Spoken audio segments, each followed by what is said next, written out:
Hello বন্ধুরা, দেখো আমরা কোথায় এসেছি। নদী বাউন্ডে এসেছি। দেখো চেড়ো পাচ্ছে আমার স্বামী, তোমাদের দাদা ভাই। দেখো চেড়ো পাচ্ছে, চিংড়ি পড়বে, কাঁংড়া, চিংড়ি মাছ, কাঁংড়া মাছ পড়বে। নদী বাউন্ডে ফিশারি থাকে নদীর ধারে। এই দেখো চেড়ো পাচ্ছে, কেমন করে পাচ্ছে দেখো।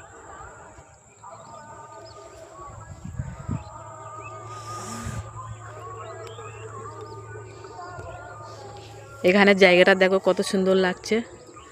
চারিধারে গাছ, সবুজ হয়ে আছে চারিধারে।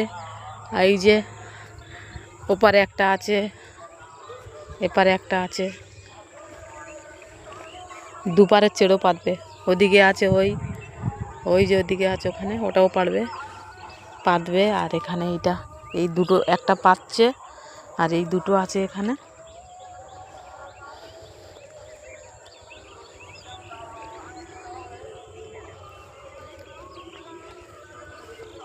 এখান থেকে জল ঢোকে, জোয়ার হলে এখান থেকে জল ঢোকে। এই যে ওই রাস্তার ওখান থেকে ভুল বসানো আছে, এখান থেকে জল ঢোকে। গাছপালার ওপারে নদী আছে, নদীর ওপার থেকে জোয়ারে জল ঢুকলে এখানে চিড়ো বসাচ্ছে। অনেক চিংড়ি মাছ পড়ে এখানে। দেখেছি আমাদের এখানে জায়গাটা কীরকম। আমরা তো ফিশারি বলি, তোমরা কি বলো অন্তত একটু কমেন্টে জানিও। কেননা অনেকে তো অনেক রকমের বলে নাম, আমরা তো ফিশারি বলি। রাখছি বন্ধুরা, সবাই ভালো থেকো। আমার ভিডিও দেখার জন্য ধন্যবাদ।